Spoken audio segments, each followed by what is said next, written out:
नमस्कार, आप देख रहे हैं चाणक्य न्यूज और मैं हूं आपके साथ मानवी ठाकुर। आज की कुछ खास खबरें। राजस्थान के टोंक में आज कृषि उपज मंडी में किसान महापंचायत के राष्ट्रीय अध्यक्ष रामपाल जाट जी एवं राष्ट्रीय महासचिव अकबर खान ने प्रेस वार्ता कर कहा कि टोंक की घटना एवं स्थिति पर प्रतिक्रिया, शासन प्रशासन की विफलता एवं जनप्रतिनिधि की चुप्पी लोकतंत्र पर प्रश्नवाचक चिन्ह लगा रही है। भारतीय संविधान के अनुसार जाति, संप्रदाय, निवास स्थान, लिंग के आधार पर भेदभाव करना वर्जित है। इसलिए बिना भेदभाव के शासन को अपना धर्म कर्तव्य का निर्वहन करना चाहिए। जब शासन राजनीतिक लाभ के लिए भेदभाव करने लगे तो करेला और नीम चढ़ा की स्थिति बन जाती है। समाज में शांति एवं सौहार्द स्थापित करने की उल्टी दिशा में कार्य करना राज्य धर्म का उल्लंघन है। इन्हीं मापदंडों पर टोंक के प्रकरण का अवलोकन करें तो राज्य धर्म के विपरीत स्वयं के राजनीतिक दल को लाभ पहुंचाने के लिए मानव अधिकारों पर आक्रमण संवैधानिक मर्यादा लांघने की पराकाष्ठा है। इसके उपरांत भी नगर परिषद के अध्यक्ष एवं ग्राम पंचायत के सरपंच से तक की चुप्पी आश्चर्य मिश्रित दुख का विषय है। इसे देखकर तो द्रौपदी के चीरहरण के समय कौरव सभा की चुप्पी की आलोचना करने का ऐसे जनप्रतिनिधियों को अधिकार नहीं है। इसी चुप्पी के परिणाम स्वरूप नगर परिषद टोंक के द्वारा एक पखवाड़े से भी अधिक समय से सफाई कार्य बंद करने से टोंक शहर में निवासियों की नरकीय जीवन यापन को विवश होना पड़ रहा है।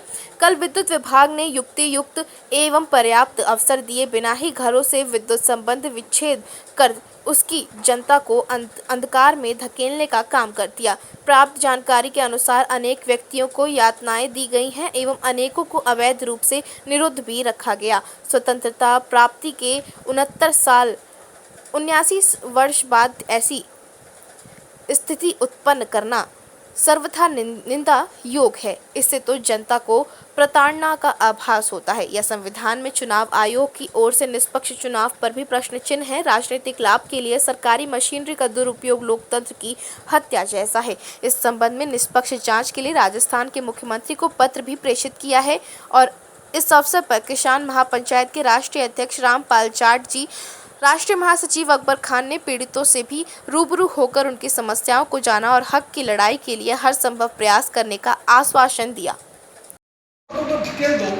सफाई में और ये bound and duty of the municipal council of the town, the bound and duty of the administration of the town, तो प्रशासन की, नगर परिषद की ड्यूटी है कि वो सफाई कराए।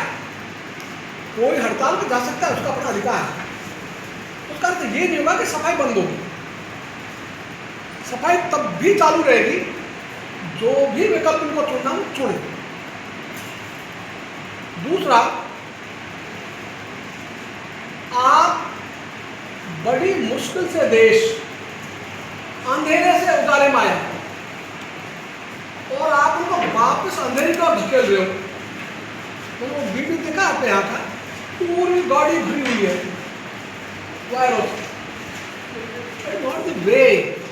यदि कोई गलत नहीं कर रहा है तो अभी अपॉर्चुनिटी तो दो भाई, उसको सुनवाई कर लो। वो गलत है सही है सुनते लो, बिना सुनाई जिसको कहते हैं अंग्रेजी में अनहार्ड,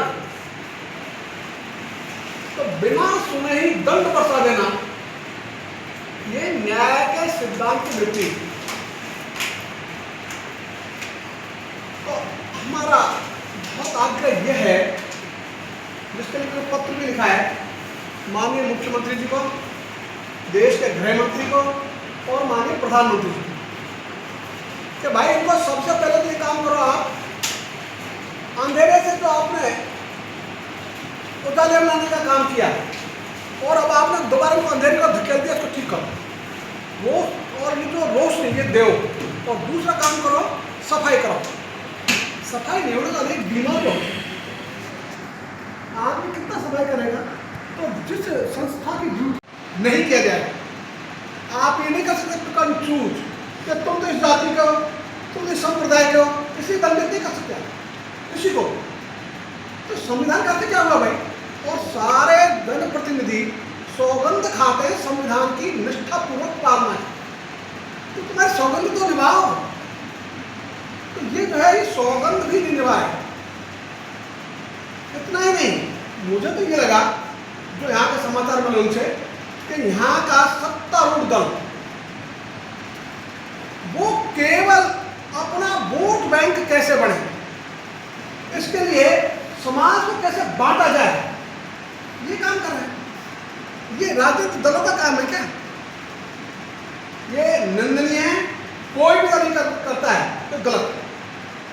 आप अपना वोट बैंक बनाओ सही कामों से, भेदभाव पैदा करके, दमन की नीति के द्वारा, अन्याय करके, अत्याचार करके यदि आप वोट बैंक बनाने की सोचते हो, समाज को बांट रहे हो आप,